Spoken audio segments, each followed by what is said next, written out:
Assalamualaikum warahmatullahi wabarakatuh. Saya Ana Dwi Oktavia, calon guru penggerak angkatan 9. Saya berasal dari SMA Negeri 2 Kota Probolinggo, Provinsi Jawa Timur.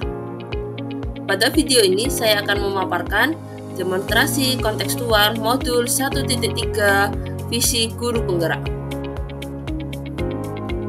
Untuk dapat mewujudkan visi sekolah impian dan melakukan proses perubahan, maka perlu sebuah pendekatan atau paradigma. Pendekatan inilah yang dinamakan inquiry apresiatif. Pendekatan inquiry apresiatif adalah pendekatan yang dimulai dengan mengidentifikasi hal baik apa yang telah ada di sekolah, mencari cara bagaimana hal tersebut dapat dipertahankan, dan memunculkan strategi untuk mewujudkan perubahan ke arah yang lebih baik. Langkah yang dapat dilakukan adalah membuat tahapan bagja. B, yaitu membuat pertanyaan utama. A, ambil pelajaran. G, gali mimpi. C, jabarkan rencana. Dan A, atur eksekusi. Buat pertanyaan utama. Merumuskan pertanyaan sebagai penentu arah penelusuran terkait perubahan yang diinginkan atau diimpikan. A. Ambil pelajaran. Mengumpulkan berbagai pengalaman positif yang telah dicapai di kelas maupun sekolah, serta pelajaran apa yang dapat diambil dari hal-hal positif tersebut. G. Gali mimpi. Menyusun narasi tentang kondisi ideal apa yang diimpikan dan diharapkan terjadi di lingkungan pembelajaran. Kemudian C. Jabarkan rencana.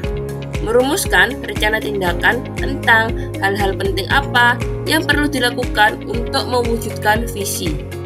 Kemudian A. Atur eksekusi.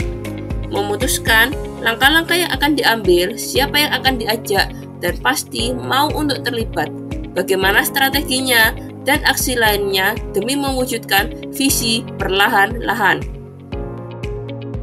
Kemudian visi dari demonstrasi kontekstual 1.3 yaitu terwujudnya generasi yang berkarakter, berlandaskan kemandirian dengan berbasis teknologi.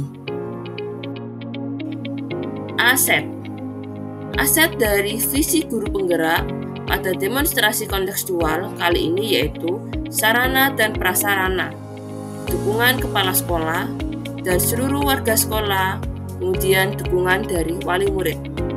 Tantangan dalam visi guru penggerak yaitu yang pertama, rendahnya kesadaran murid, membutuhkan waktu, dan adanya program yang terencana. Kemudian A, yaitu aksi.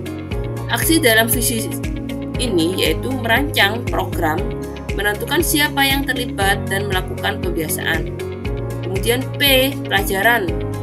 Pelajaran dalam meningkatkan karakter murid, pembelajaran bagaimana berkolaborasi, pembelajaran kesadaran dari dalam diri murid sendiri.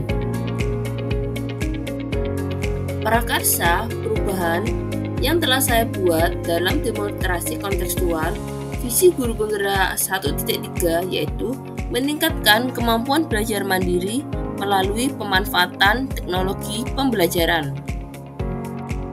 Tahapan bagja berdasarkan prakarsa perubahan. Pertanyaan utama yaitu pertanyaan. Bagaimana cara meningkatkan kemampuan belajar anak secara mandiri dengan memanfaatkan teknologi pembelajaran? Tindakan. Yang pertama, mencari referensi mengenai bagaimana meningkatkan kemampuan belajar mandiri anak melalui pemanfaatan teknologi. Yang kedua, berkonsultasi dengan kepala sekolah dan dengan teman sejawat. Yang ketiga, mencari tahu karakter peserta didik berdasarkan asesmen diagnostik. A. Ambil pelajaran. Pertanyaannya, siapakah guru yang ahli di bidang teknologi dalam pembelajaran di kelas? Kemudian, bagaimana memilih teknologi yang tepat agar dapat meningkatkan kemandirian belajar murid? Dan yang ketiga, keterampilan apa yang sudah saya kuasai dalam penggunaan teknologi pembelajaran. Maka tindakan yang perlu saya lakukan yaitu mencari profil orang atau tokoh yang berhasil dalam penggunaan teknologi pembelajaran.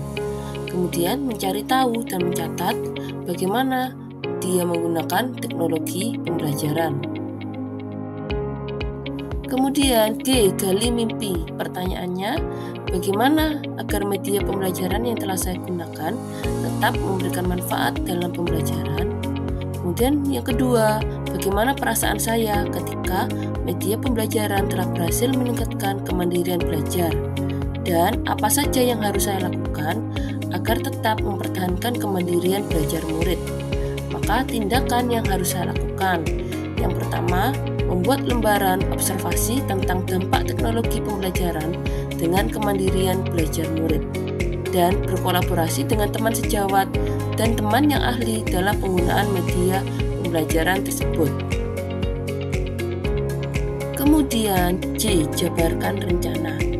Maka pertanyaannya yaitu apa langkah pertama yang bisa dilakukan dalam pembuatan media pembelajaran, dan apa tindakan yang bisa mendukung terciptanya media pembelajaran yang dapat meningkatkan kemampuan belajar mandiri anak.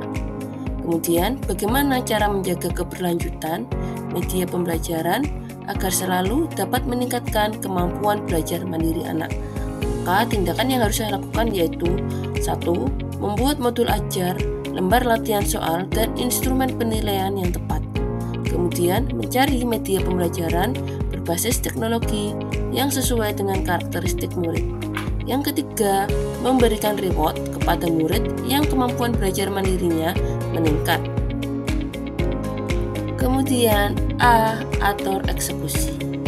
Pertanyaannya, siapa yang bisa mengawasi agar kegiatan pemanfaatan teknologi pembelajaran dapat berjalan baik dan konsisten? Siapa saja yang akan saya libatkan dalam penyusunan rencana ini? Siapa yang bisa saya mintai saran apabila media pembelajaran ini mengalami kesulitan? Maka tindakan yang perlu saya lakukan yaitu mengajak teman sejawat yang memiliki keinginan yang sama, kemudian bergabung ke grup media pembelajaran berbasis teknologi, dan membuat jadwal kegiatan pembelajaran menggunakan teknologi pembelajaran yang bervariasi setiap minggunya. Sekian demonstrasi kontekstual modul 1.3. Semoga dapat bermanfaat bagi pembelajaran. Wassalamualaikum warahmatullahi wabarakatuh. Salam guru penggerak.